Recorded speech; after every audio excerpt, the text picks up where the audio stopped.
Thank you for tuning into our podcast, Canal Days, what life was like in the industrial Connecticut River Valley of Massachusetts. I'm your host, Carrie, and joining us today is Holyoke's very own local historian and creator of the historical tours of Greater Holyoke, Robert Como. He personally offers and leads public and private tours as well as presentations of historical sites within communities throughout the state of Massachusetts. Currently, the communities he has chosen to focus on this year are Chicopee, Holyoke, South Hadley, and East Hampton, and also Granby and Amherst as well. His tours spotlight on the local canals, reservoirs, cemeteries, and churches, as well as various parks, streets, and selected historical houses within each community. In today's episode, we'll be discussing the Owen District Cemetery, located in Westfield, Massachusetts. So tell us about the physical properties of the cemetery. It's a nice cemetery to go visit and check out for a lot of reasons, including just its look and its properties. It has a wrought iron front gate with a masonry stone wall that goes around quite a bit of it. And what we're going to talk about today are the burials within here, including the first couple, and then who a certain person, Francis Carroll, is, and then what the outside area of this little sub-community within Westfield is like. And it does have some modern buildings, but it's quite old. Now, just to check out the gorgeous front gate and the walls out there, and there's some kind of horse post up front with holes in it, probably to tie up horses in a long little path. These things are hard to find, but the Owens family plot within is surrounded by a horizontal fence post, and they were held together by stonework. So it's nice to look at that Owen plot, and you can go into the Owen plot, even though it has its own gate that says A. Owen on it, 1861. You can go right in there. And where are the Owen family burials?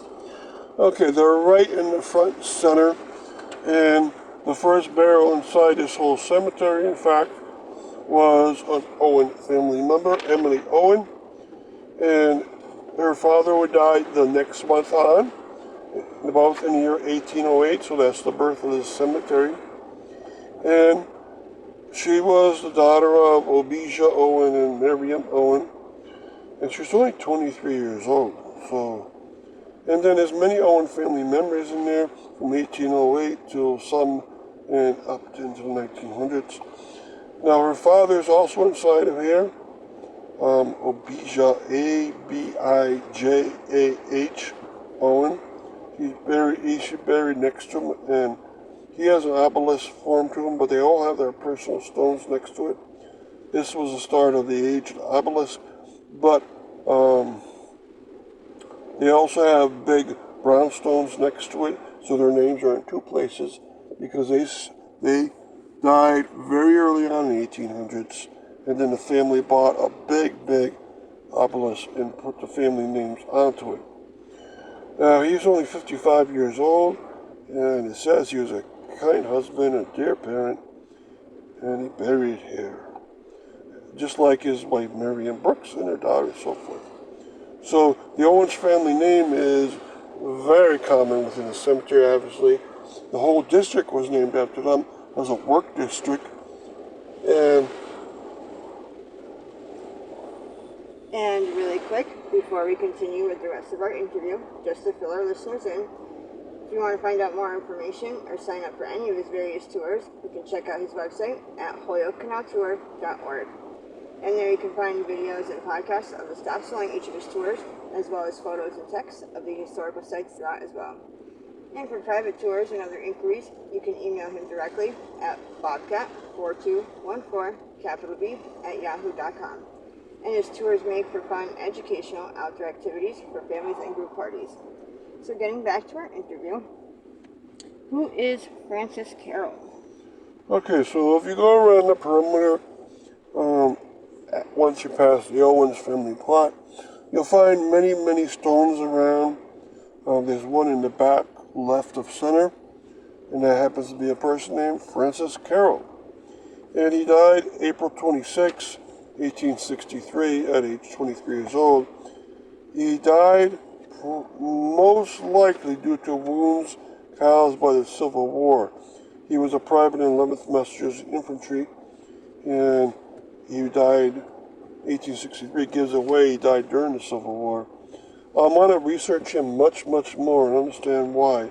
He might have been injured, brought back to Westfield, and died in Westfield. But that would make a great story. And he has a nice white stone in the back there, all alone. And these kind of situations, if you have stones all alone, I like looking into because they usually have a very interesting story to them. And what is the outside of the Owen District Cemetery like? Okay, the outside of the Owen District Cemetery, you have a monastery home towards the back and towards the left.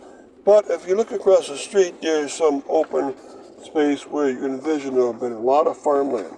Now, if you look into the cemetery gate area, you'll see East Mountain, which is an important division between Westfield and West Springfield and Westfield and Hoyle. And so that's good to look at because it's a gorgeous mountain. You can walk up there a lot. Now, other features around here, it's a very busy street, but Barnes Airport is down the street to the south, about a half mile away. And the street has an old look to it, but also has some modern look to it. Now, if you want to park, the best place to park is on the side of the street with the cemetery and pull off just a little bit. And keep that in mind because it is a very busy street. And cars aren't used to having cars parked in front of the cemetery because not very often they get visitors at this cemetery.